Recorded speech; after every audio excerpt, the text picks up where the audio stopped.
நம்முடைய பிதாவாகி தேவனாலும் கர்த்தராய் இயேசு கிறிஸ்துவினாலும் உங்களுக்கு கிருபையும் இரக்கமும் சமாதானமும் உண்டாவதாக. அதிகாலை ஜெபம். அதிகாலை வேளையிலே வசனத்தை நாம் தியானித்து ஜெபிக்க போகிறோம். 1 கொரிந்தியர் 1 அதிகாரம் 27, 28 ஆகிய வசனங்களிலே, ஞானிகளை வெட்கப்படுத்தும்படி தேவன் உலகத்தில் பைத்தியமானவைகளை தெரிந்து கொண்டார். பலமுள்ளவைகளை வெட்கப்படுத்தும்படி தேவன் உலகத்தில் பலவீனமானவைகளை தெரிந்து கொண்டார். உள்ளவைகளை அவமாக்கும்படி உலகத்தின் இழிவானவைகளையும் அற்பமாய் எண்ணப்பட்டவைகளையும் இல்லாதவைகளையும் தேவன் தெரிந்து கொண்டார். ஹல்லேலூயா. கிறிஸ்துவில் பிரியமானவர்களே, இன்னைக்கு ஒரு முக்கியமான செய்தி.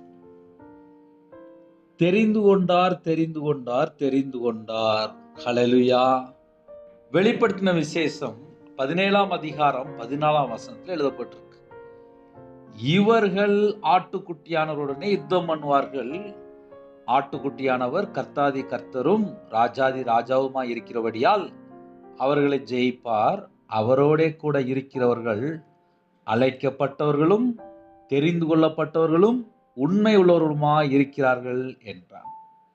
அதுல என்ன ஒரு முக்கியமான ஒரு 3 பாயிண்ட் இருக்கு அப்படின்னா, அழைக்கப்பட்டவர்கள், தெரிந்து கொள்ளப்பட்டவர்கள், உண்மை உள்ளவர்கள். இன்னைக்கு செய்தி என்ன அப்படின்னா, தெரிந்து கொள்ளப்பட்டவர்கள். காலவேளையிலே யாரெல்லாம் இணைந்திருக்கிறீங்களோ, ஞானிகளை வெட்கப்படுத்தும்படி தேவன் உலகத்தில் பைத்தியமானவைகளை தெரிந்து கொண்டார். ஒருவேளை நான் இன்னைக்கு தான் இந்த செய்தி கேட்கிறேன் அப்படின்னா நீங்க நோட் பண்ணிக்கலாம். ஞானிகளை வெட்கப்படுத்தும்படி தேவன் உலகத்தில் பைத்தியமானவைகளை தெரிந்து கொண்டார். சில குடும்பத்திலே வீட்டுல ரொம்ப கஷ்டம் இருக்கும். பல பிரச்சனைக்கு நடுவில் காலவெளியில் இணைந்திருப்பீங்க. நம்ம எப்படி யோசித்து பார்த்தால் நலமா இருக்கும் அப்படின்னா, ஞானிகளை வெட்கப்படுத்தும்படி தேவன் யாரை தெரிந்து கொண்டார்? ஒரு சின்ன கேள்வி. இரண்டாவது, பலமுள்ளவைகளை வெட்கப்படுத்தும்படி தேவன் யாரை தெரிந்து கொண்டார்? மூணாவது, உள்ளவைகளை அவமாக்கும்படி தேவன் யாரை தெரிந்து கொண்டார்? ஒருவேளை இந்த காலவேளையிலே இந்த செய்தி நம்ம கேட்கும்போது, நம்ம எல்லாரும் இணைந்து இந்த செய்தியை கவனிக்கும் போது நம்ம எப்படி யோசித்து பார்க்கலாம் அப்படின்னா, ஞானிகளை வெட்கப்படுத்தும்படி எனக்கு எல்லாமே தெரியும் அப்படிம்பாங்க. எல்லாமே தெரியும் அப்படிம்பாங்க. எதை கேட்டாலும் தெரியும் அப்படிம்பாங்க. ஆவிக்குரிய வாழ்க்கை, ஸ்பிரிச்சுவல் லைஃப் எல்லாம் எனக்கு தெரியும் அப்படிம்பாங்க. காலவேளையிலே எல்லாம், நைட்டு எல்லாம், பகல் எல்லாம் அப்படிம்பாங்க. எப்போ கேட்டாலும் எல்லாம் எனக்கு தெரியும் அப்படிம்பாங்க. ஏன்னா அவ்வளவு ஞானத்துல இருப்பாங்க. ஆனா ஞானிகளை வெட்கப்படுத்தும்படி தேவன் உலகத்தில் பைத்தியமானவைகளை தெரிந்து கொண்டார். இந்த பைத்தியம் அப்படின்னா நம்ம எப்படி தெரியுமா யோசித்து பார்க்கணும்? பைபிள்ல அதுக்கு நிறைய வசனம் இருக்கு. நான் இன்னைக்கு அதுக்குள்ள போகல. பைத்தியமானவைகள் அப்படின்னா ஒரு பெரிய சப்ஜெக்ட். உலகத்தில் பைத்தியமானவைகளை தெரிந்து கொண்டார். எல்லாராலும் ஒதுக்கப்பட்ட நிலைமை, கைவிடப்பட்ட நிலைமையா இருக்கலாம். சில குடும்பத்திலே யாருமே இல்லை, பிள்ளைகள் கவனிக்கல, என் கணவர் என்னை விட்டுட்டு போயிட்டாரு, பல சூழ்நிலை வரும். நான் வியாபாரத்தில் இருக்கும்போது நான் செத்துப்போன்னு சொல்லி ஒரு மனுஷன் மாந்திரியம் பண்ணிக்கிட்டே இருந்தான். கர்த்தருடைய கிருபையினாலே இன்னைக்கு முழு நேர ஊழியம் தேவனர்லி அப்ப மினிஸ்டர் மூலியமாக, கர்த்தருடைய கிருபையினாலே ஆன்லைன் மூலியமாக செய்தி அனுப்ப தேவன் கிருபை செய்திருக்கிறார். என் வாழ்க்கையில, தனிப்பட்ட வாழ்க்கையிலே நான் நிறைய காரியங்கள் சொல்ல முடியும். நான் 11 வயசுல வேலைக்கு போனாலும், வியாபாரத்தில் இருக்கும்போது கடனில் கஷ்டப்பட்டாலும், மாந்திரியத்தில் ரொம்ப கஷ்டப்பட்டிருக்கேன், மனுஷனை நம்பி ஏமாந்துருக்கேன், எல்லாராலும் கைவிடப்பட்ட நிலைமை, நிந்தைகள், அவமானங்கள் எல்லாம் உண்டு. ஊழியத்துக்கு வந்ததுக்கப்புறம் கர்த்தருடைய கிருபையினாலே பைபிள் காலேஜ் படித்து, பிடி வரைய படித்து, கர்த்தருடைய கிருபையினாலே ஊழியம் பண்ணுறதுக்கு தேவன் கிருபை தந்திருக்காரு. இதையே உங்களுக்கு சொல்கிறேன் அப்படின்னா, பைத்தியமானவைகளை தெரிந்து கொண்டார். நம்ம எந்த சூழ்நிலையிலே இணைந்திருக்கிறோம், பரலோகத்துள்ள தேவனுக்கு தெரியும். ஞானிகளை வெட்கப்படுத்தும்படி. எத்தனையோ குடும்பத்துல ஞானிகள் இருக்காங்க. ஆனா தேவன் யாரை தெரிந்து கொண்டார்? அதான் முக்கியம். பைத்தியமானவைகள், உலகத்தில் பைத்தியமானவைகளை தேவன் தெரிந்து கொண்டார். இந்த உலகத்துல எல்லாராலும் ஒதுக்கப்பட்ட நிலைமை, தள்ளப்பட்ட நிலைமை, நீ வேண்டாம் அப்படின்னு சொல்லி ஒதுக்கிடுவாங்க. அவர்களை தேவன் தெரிந்து கொண்டார். அதான் வேர்டு எப்படி இருக்குன்னா, பைத்தியமானவைகள், உலகத்தில் பைத்தியமானவைகள். சில இடத்துலலாம் அப்படி சொல்லுவாங்க, ஏன்பா இப்படி இருக்கு அப்படிம்பாங்க. அப்போ தேவன் அப்படிப்பட்ட ஜனங்களை தெரிந்து கொள்கிறார். அது முதல் பாயிண்ட். இரண்டாவது, பலமுள்ளவைகளை வெட்கப்படுத்தும்படி தேவன் உலகத்தில் பலவீனமானவைகளை தெரிந்து கொண்டார். சில குடும்பத்தில் எப்போதுமே சொல்லிடுவாங்க, என்னையாலலாம் ஒண்ணுமே செய்ய முடியாது, நான் ரொம்ப பலவீனம், எனக்கு சரீரத்திலையும் பலவீனம் இருக்கு, எனக்கு முடியாது அப்படின்னு சொல்லி முடியாது முடியாது முடியாதுன்னே சொல்லிட்டு இருப்பாங்க. கேட்டா நான் ரொம்ப பலவீனமானவன் அப்படிம்பாங்க. தேவன் யாரை தெரிந்து கொள்றார் அப்படின்னா, உலகத்தில் பலவீனமானவைகளை தெரிந்து கொண்டார். பலமுள்ளவைகளை வெட்கப்படுத்தும்படி. யாரை வெட்கப்படுத்தும்படி? பலமுள்ளவைகளை வெட்கப்படுத்தும்படி. அப்ப காலவேளையில இணைந்து இருக்கிறோம். ஞானிகளை வெட்கப்படுத்த தேவன் தெரிந்து கொள்கிறார். பலமுள்ளவைகளை வெட்கப்படுத்தும்படி தேவன் தெரிந்து கொள்கிறார். மூணாவது ஒரு பாயிண்ட் இருக்கு, உள்ளவைகளை அவமாக்கும்படி. உள்ளவைகளை அவமாக்கும்படி. உள்ளவைகள் அப்படின்னா, இந்த பூமியில என்னெல்லாம் இருக்கு நம்ம நிறைய சொல்லலாம். உள்ளவைகளை அவமாக்கும்படி. உலகத்தின் இழிவானவைகளையும் அற்பமாய் எண்ணப்பட்டவைகளையும் இல்லாதவைகளையும் தேவன் தெரிந்து கொண்டார். தேவன் யாரை தெரிந்து கொண்டார் அப்படின்னா, உலகத்தின் இழிவானவைகளையும். சில குடும்பத்திலாம் இழிவா பேசுவாங்க, இவளுக்கு ஒண்ணுமே தெரியாது, இவனுக்கு ஒண்ணுமே தெரியாது அப்படிம்பாங்க. இப்ப நான் வியாபாரத்துல இருந்து நான் ஊழித்து வந்ததுனால எனக்கு இந்த வசனம் ரொம்ப பிடிக்கும். எப்படி அப்படின்னா, நான் 11 வயசுல வேலைக்கு போனதுனால பைபிள் வாசிக்கும் போது எனக்கும் புரியாது. நான் உடனே என்ன பண்ணுவேன் அப்படின்னா, எழுத்து கூட்டி வாசிப்பேன். கர்த்தருடைய கிருபையினாலே இருதய மனக்கண்கள் திறந்தார். நைட்டு ஒரு 8 மணி 9 மணிக்கு பைபிள் வாசிக்க ஆரம்பிச்சேன் அப்படின்னா, காலையில 3 மணி 4 மணிலாம் ஆயிரும். அந்நிய பாஷையில ஜெபம் பண்ணுவேன், அதுக்கப்புறம் பைபிள் வாசிப்பேன். அந்த வசனத்து மூலியமா என் கூட பேசுவார். ஆமாப்பா, என் வாழ்க்கையில இவ்வளவு மிஸ்டேக் இருந்துச்சு, இனி மன்னிங்கப்பா, இன்னும் நான் ஆவியில வளர்க்க எனக்கு கிருபை தாங்கப்பா சொல்லி அந்த வசனத்தை வச்சு ஜெபிக்கிற ஒரு அனுபவம். உள்ளவைகளை அவமாக்கும்படி. எத்தனையோ காரியங்கள் நம்ம சாட்சி மூலியமா சொல்ல முடியும். இருந்தாலும் ஆன்லைன் மூலியமா எல்லாரும் கேட்கறீங்க, போதும். ஆவிக்குரிய வாழ்க்கையில ஒரு மனுஷன் வளரணும் அப்படின்னா, தேவனுடைய சமூகத்துல தாழ்த்தணும். நான் ஒண்ணுமே இல்லப்பா, நான் பலவீனமானவன்ப்பா. இப்ப என் வாழ்க்கையில நான் அப்படி சொல்லியிருக்கேன். எப்படின்னா, ஊழியத்து வந்த புதுசுல எனக்கு ஒண்ணுமே தெரியாதுப்பா, எனக்கு ஒண்ணுமே தெரியாதுப்பா, எனக்கு ஞானம் இல்லப்பா, எனக்கு ஒண்ணுமே தெரியாது, நான் ஒரு பைத்தியம்பா. என்னோட சமூகத்துல ரொம்ப தாழ்த்துறது. எந்த அளவுக்கு நம்ம தாழ்த்துறோமோ அந்த அளவுக்கு தேவன் உயர்த்துவார். தேவனுடைய சமூகத்துக்கு போகும்போது, நான் ஒண்ணுமே இல்லப்பா, எனக்கு ஒண்ணுமே தெரியாதுப்பா. நேற்றைய தினத்திலே செய்தி பேசும்போது ஏசாயா தீர்க்கதரிசி சொல்கிறார், நான் அசுத்த உதடுள்ள மனுஷன், அசுத்த உதடுள்ள ஜனங்கள் நடுவில் நான் வாசம் பண்றேன் அப்படிங்கிறது. அப்ப தாழ்த்துறாரு. பரிசுத்தவான்கள் பழைய ஏற்பாட்டிலே எல்லாரையும் நம்ம கவனிச்சு பார்த்தால் அவங்கவுங்க தாழ்த்துவாங்க. புதிய ஏற்பாட்டில் அப்போஸ்தலனாகிய பவுல் பிரதான பாவி, பாவியா என் மேல கிருபையா இருப்பா, முடிஞ்சிட்டு பிரதான பாவி என்று தாழ்த்துறாரு. 2 பேரும் ஜெபம் பண்ண போறாங்க. அவன் அல்ல, இவனே நீதிமானாக்கப்பட்டவனாக வீட்டுக்கு திரும்பி போறான். எப்படி?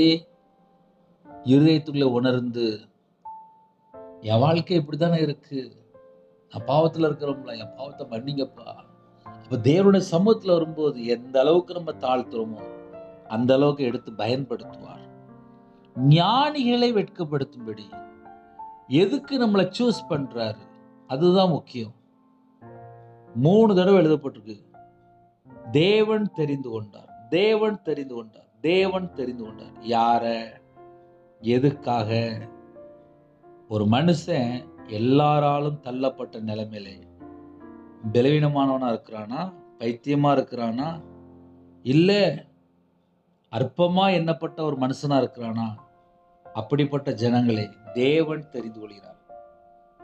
அற்பமா நினைப்பாங்க. கையில காசு இருக்காது, கடன் பிரச்சனை, போராட்டம், குடும்பத்தில் எல்லாராலும் ஒதுக்கப்பட்ட நிலைமை, நிறைய பாயிண்ட் சொல்லலாம். தேவன் யாரை தெரிந்து கொள்கிறார்? அற்பமாய் எண்ணப்பட்டவைகளையும் இல்லாதவைகளையும் தேவன் தெரிந்து கொண்டார். அப்போ தேவன் யாரை தெரிந்து கொண்டார் அப்படின்னு சொல்லி கொஞ்சம் ஆழமா போய் பார்க்கும்போது, அற்பமாய் எண்ணப்பட்ட ஜனங்களை தேவன் தெரிந்து கொண்டார். இல்லாத ஜனங்களை தேவன் தெரிந்து கொண்டார். இழிவான சில குடும்பத்துல நடத்துவாங்க, இழிவா நடத்துவாங்க. அப்படிப்பட்ட ஜனங்களையும் தேவன் தெரிந்து கொண்டார். சில குடும்பத்துல இவனுக்கு ஒண்ணுமே தெரியாது, இவங்களுக்கு ஒண்ணுமே தெரியாது அப்படின்னு சொல்லி ஒரு பைத்தியம் போல அவங்கள கழிச்சு கட்டிடுவாங்க. தேவன் தெரிந்து கொண்டார். பலவீனமா இருப்பாங்க, இவங்களால இது செய்ய முடியாது அப்படிம்பாங்க. ஆனால் தேவன் அப்படிப்பட்ட ஜனங்களை தெரிந்து கொண்டார். தேவன் யாரை தெரிந்து கொண்டார்? முதல்ல பைத்தியம், 2வது பலவீனமான ஜனங்கள், 3வது இழிவான, இன்னுமாக அற்பமா எண்ணப்பட்டவைகள், இல்லாதவைகள். இப்படிப்பட்ட ஜனங்களை தேவன் தெரிந்து கொண்டார். ஒருவேளை இந்த காலவேளையிலே இந்த வசனத்தை நம்ம தியானிக்கும் போது நம்ம எப்படி யோசித்து பார்க்கலாம் அப்படின்னா, அழைக்கப்பட்டவர்கள் அநேகர், தெரிந்து கொள்ளப்பட்டவர்கள் சிலர். எல்லாரையும் அழைக்கிறாரு. ஆனா தன்னுடைய சூழ்நிலை, தன்னுடைய நிலைமை அவங்களுக்கு தெரியும். இப்ப என் வாழ்க்கையிலே நான் வியாபாரத்திலிருந்து கடன்ல கஷ்டப்பட்டு, நிந்தைகள், அவமானத்தோடு பல லட்சங்கள் கடன்ல இருக்கும்போது, உபத்திரத்தின் மத்தியிலே ஆலயத்துல போய், தேவனுடைய சமூகத்துல போய் கண்ணீர் வடித்து ஜெபிக்க ஆரம்பிச்சேன். தேவன் பார்த்தார். இந்த நிமிஷம் வரைய கர்த்தர் ஜீவனை தந்து பத்திரமா வச்சிருக்கார். எப்படி? பைத்தியமானவைகள், பலவீனமானவைகள், இழிவானவைகள், அற்பமா எண்ணப்பட்டவைகள், இல்லாதவைகள். கையில ₹1 கூட இல்லாம கூட இருந்திருக்கேன், பல சூழ்நிலை வாழ்ந்திருக்கேன். ஆனா தேவன் தெரிந்து கொண்டார்ல, அபிஷேகம் பண்ணியிருக்காருல்ல. எது மேன்மை? என் கூட கர்த்தர் இருக்கிறது தான் மேன்மை. எத்தனையோ குறைகள் சொல்ல முடியும். ஆனா கிறிஸ்து எனக்குள்ள இருக்கும்போது தான் அபிஷேகம். எனக்குள்ளே கர்த்தர் இருக்கும்போது தான் கர்த்தருடைய வல்லமை வெளிப்படும். அவர் இல்லை அப்படின்னா நான் ஒண்ணுமே இல்லை, அவ்வளவுதான், ஜீரோ. நமக்குள்ள பிதா, குமாரன், பரிசுத்த ஆவியான் இருக்கணும் அப்படின்னா கர்த்தருடைய வார்த்தையினால நிரப்பப்பட்டிருக்கணும். அதுக்கு நம்ம என்னென்ன செய்யணும் அப்படின்னா, நேரம் கிடைக்கும் போதெல்லாம் கையில பைபிள் எடுத்து வாசிக்கணும். இந்த கடைசி காலம் செல்போன் செல்போன் செல்போன். நிறைய குடும்பத்திலே கர்த்தரை விட்டு தள்ளி போற காரணம் என்ன சொல்லி பார்க்கும்போது செல்போன். கடைசி காலத்துல வாழ்றோம். முடிஞ்ச அளவுக்கு கையில பைபிள் எடுத்து வாசிங்க. மாம்சமான எவனும் தேவனுக்கு முன்பாக பெருமை பாராட்டாதபடிக்கு அப்படி செய்தார். தேவனுக்கு முன்பாக யாருமே பெருமை பாராட்டக்கூடாது. லூசிபர் பெருமை பாராட்டி கீழே விழுந்துட்டான், அவ்வளவுதான். பெருமை உள்ளவர்களுக்கு தேவன் எதிர்த்து நிற்கிறார். இந்த பூமியிலே நம்ம கர்த்தருடைய நாமத்தை மகிமைப்படுத்த மட்டும்தான் நமக்கு ஜீவனை தந்திருக்கிறார். இந்த ஜனத்தை எனக்கென்று ஏற்படுத்தினேன், இவர்கள் என் துதியை சொல்லி கொண்டு வருவார்கள். இப்போ கர்த்தருடைய கிருபையினாலே ஆன்லைன் மூலியமா பேசுறேன். ஞானிகளை வெட்கப்படுத்தும்படிக்கு நிறைய குடும்பத்திலே நிறைய படிச்சிருக்காங்க. ஆனால் கர்த்தருக்காக ஓடணும் அப்படின்னா பக்தி வைராக்கியம்லாம் இருக்கு, ஆனா ஓட முடியல. ஏன்? தேவன் யாரை தெரிந்து கொண்டார்? பைத்தியமானவைகளே. ரெண்டாவது, எனக்கு ரொம்ப பலன் இருக்கு அப்படிம்பாங்க, எனக்கு ரொம்ப பலன் இருக்காங்க, ஆனா தேவன் யாரை தெரிந்து கொண்டார்? பலவீனமானவைகளே. எனக்கு பலனே இல்லை அப்படிம்பாங்க, பலவீனமானவைகளே தேவன் தெரிந்து கொண்டார். உள்ளவைகளை அவமாக்கும்படி. கோடிக்கணக்கா சொத்து இருக்கலாம், எனக்கு நிறைய இருக்கு அப்படின்னு சொல்லலாம், ஆனால் தேவன் யாரை தெரிந்து கொண்டார்? இழிவானவைகள், அற்பமா எண்ணப்பட்டவைகள், இல்லாதவைகளையும் தேவன் தெரிந்து கொண்டார். அதனால தேவன் யாருன்னே தெரிந்து கொள்கிறார் அப்படின்னா, ஒண்ணுமே இல்லையா, தேவனுக்கு தெரியும். பலவீனமா இருக்கா, தேவனுக்கு தெரியும். எல்லாரும் தள்ளிட்டாங்களா, அற்பமா என்றாங்களா, தப்பா பேசுறாங்களா, பைத்தியம் சொல்றாங்களா, தேவனுக்கு தெரியும். மனுஷனால் கைவிடப்பட்ட நிலைமையா, எல்லாரும் ஒதுக்கிட்டாங்களா, தேவனுக்கு தெரியும். வசனம் தெளிவா எழுதப்பட்டிருக்கு, தேவன் தெரிந்து கொண்டார்.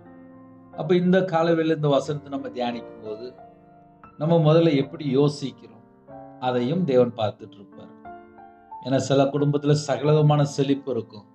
காலவேளையில் ஆன்லைன் மூலியமா நீங்க டெய்லி செய்தி கேட்டுட்டு இருப்பீங்க. சில குடும்பத்துல தாங்க முடியாத அளவுக்கு பிரச்சனை இருக்கும். வீட்டுக்குள்ள போனாலும் நிம்மதி இருக்காது, வேலைக்கு போனாலும் நிம்மதி இருக்காது, வாழ்க்கையில எந்த பக்கம் திரும்பினாலும் நிம்மதியே இருக்காது.